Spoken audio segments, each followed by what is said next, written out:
nakapagkalat ng impormasyon na may van na naman na nangunguha ng bata doon sa Isabela. Binigyang linaw ho ng pambansang pulisya sa naturang lugar matapos magdulot ho ito ng matinding takot sa ilang mga magulang dyan sa naturang probinsya. May balita ang Bombo Radio Kawayan.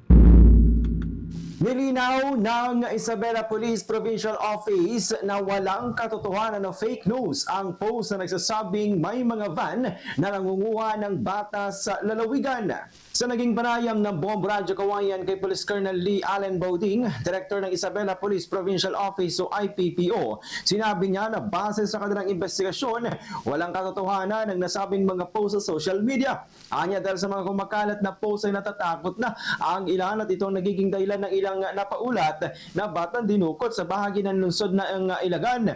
Sa kanilang pagberipika sa impormasyon na hindi naman umano totoong may dumukot, kundi natakot lamang ito sa dumaang van kaya ito kumaripas ng takbo. May kapareho rin anyang post sa bahagi ng lalawigan ng Cagayan na napatunayan din ng Cagayan Provincial Office na wala ring katotohanan. Bagamat fake news lamang ito, ay tiniyak naman ni Police Colonel Bauding na hindi nagpapabaya ang PNP Isabela dahil sa araw-araw na may mga isinasagawang checkpoint na bawat himpilan sa mga bayan sa lalawigan.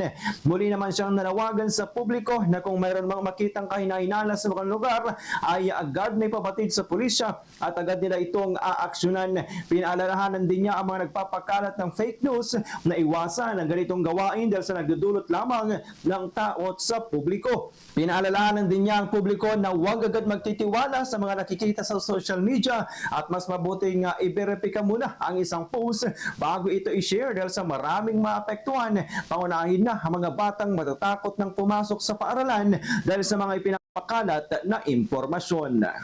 Gusto ko pong kunin itong pagkakataon na manawagan sa ating mga kababayan, lalong-lalo na yung mga Isabelenos na kung meron po kayong nakikitang kahina-hinala sa inyong mga barangay o purok o lugar, maaaring ipagbigay alam sa pinakamalapit na barangay or pinakamalapit na police stations para matugunan natin kasi hindi po natin hahayaan na magkaroon ng mga ganitong aktibidad ng mga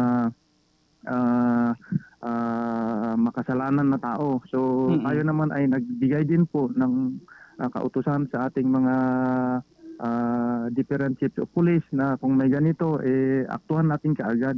Kaya nga ito yung mga gusto nating pigilan, kaya yung mga pulisan natin, nasa lansangan sila lahat. Yan ang ulat mula rito sa Bombo Radio Kawayan para sa Bombo Network News. Ako si Bombo Jason Felina nagulat para sa number 1 and most trusted radio network in the country, Bombo Radio Philippines, Basta Radio, Bombo!